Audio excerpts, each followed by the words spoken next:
Muting strings.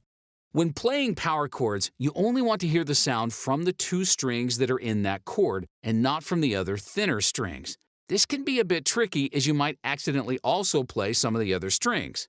If you accidentally strum the other strings as well, it'll sound like this,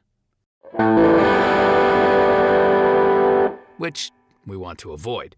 One hint here is to mute the remaining strings with your index finger like this.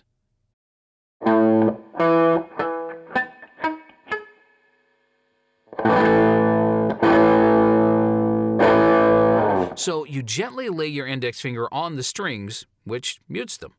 You can now strum all strings, but only get the power chord to ring out. Strumming harder while muting some strings can be a bit tricky, so choosing to strum your power chord soft